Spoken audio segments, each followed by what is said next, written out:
जरा सोचिए, गौतम बुद्ध तो एक राजकुमार थे, कपिलवस्तु के भावी सम्राट थे। जहां दुनिया ऐशो आराम के लिए दिन रात मेहनत कर रही है, सत्ता के लिए एक दूसरे का खून बहाया जा रहा है, ऐसे समय में बुद्ध ने सिंहासन को मिट्टी का ढेला समझकर लात मार दिया। आखिर क्यों? जी हाँ, जवाब आप भी जानते हैं कि उन्हें सत्य की तलाश करनी थी, लोगों के दुखों का कारण जानना था। लेकिन अब सवाल ये है कि आखिर उन्हें सत्य की तलाश करनी ही क्यों थी? क्यों लोगों के दुखों का कारण जानना था? इसका क्या जवाब होगा? इसका जवाब है आंतरिक शांति। जी हाँ, तिब्बत के धर्मगुरु दलाई लामा ने स्वयं आंतरिक शांति को लेकर अपने अनुयायियों को वो मार्ग बताया जो आपके ये समझने में मदद करता है कि क्यों बौद्ध धर्म आपके मन का विज्ञान है और आपकी मानसिक चेतना ही बौद्ध धर्म में सबसे अहम है। अपने इस वीडियो में हम इस मन के विज्ञान को लेकर चर्चा करेंगे जो आपकी आंखें खोल देगा कि क्यों बौद्ध धर्म बाबा साहेब अम्बेडकर का सबसे पसंदीदा धर्म बना था। नमस्कार, मेरा नाम है मोहिनी और आप देख रहे हैं भीमसेना। साल 2006 की बात है। दलाई लामा जापान के मियाजिमा के दाइशियो इन मंदिर में प्रवचन देने पहुंचे थे, जहां उन्हें सुनने के लिए जापान, कोरिया और चीन से करीब 2000 बौद्ध अनुयायी आए हुए थे।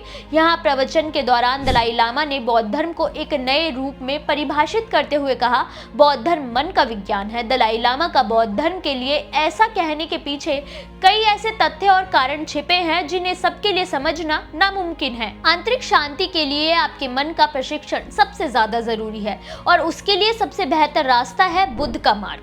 बौद्ध धर्म की गहन समझ और उचित अध्ययन ही व्यक्ति के मन को बिल्कुल उस तरीके से पवित्र कर देता है जैसे फिल्टर होने के बाद पानी साफ हो जाता है। हम अपने दुखों से परेशान रहते हैं और कहते हैं कि सुख हमें क्यों नहीं मिलता या हमारा सुख कुछ क्षण भर के लिए ही क्यों रहता है। तो लामा कहते हैं कि व्यक्ति को सुख की अनुभूति करने के लिए आंतरिक रूप से शांत होना अनिवार्य है। आपने देखा होगा कि बुद्ध ने वो आंतरिक शांति पाने के बाद मन के सभी विकारों से मुक्ति पा ली थी। वो उनकी अवहेलना करने वालों को भी मुस्कुरा कर देखा करते थे। वो इस सत्य को जान गए थे कि जब तक आंतरिक सुख महसूस नहीं होता तब तक सुख कितना भी महान क्यों ना हो, वो बिल्कुल मृग तृष्णा के समान है, वो पल भर का ही होगा। बुद्ध का मार्ग आध्यात्मिकता की ओर ले जाता है जो पूजा पाठ, पाखंड, अंधविश्वास से प्राप्त नहीं होने वाला। उसके लिए बुद्ध के बताए ज्ञान को गहराई से समझने और उसका अनुशासन के साथ पालन करने और उसका निरंतर अभ्यास करने से प्राप्त होगा।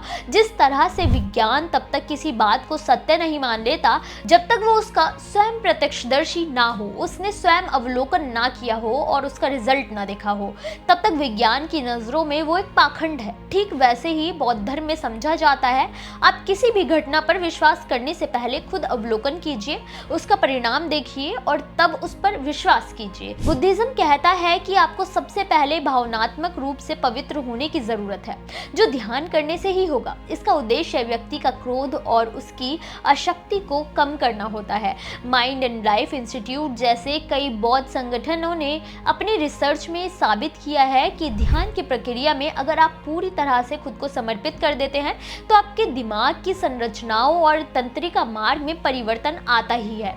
विज्ञान की पद्धति को अगर आप बौद्ध शिक्षाओं के आधार पर देखेंगे तो ये समझ पाएंगे कि पूरा साइंस सिस्टम बौद्ध शिक्षाओं पर ही निर्भर है। बौद्ध धर्म जहां कर्मों का प्रयोग होता है और कर्मों के आधार पर उसका परिणाम आता है, वैसे ही वैज्ञानिक पद्धति है, बार बार प्रयोग किए जाते हैं, उसके लिए अलग अलग मार्गों की तलाश की जाती है। सफल हुए तो ठीक, नहीं हुए तो एक नया सवाल मिलता है।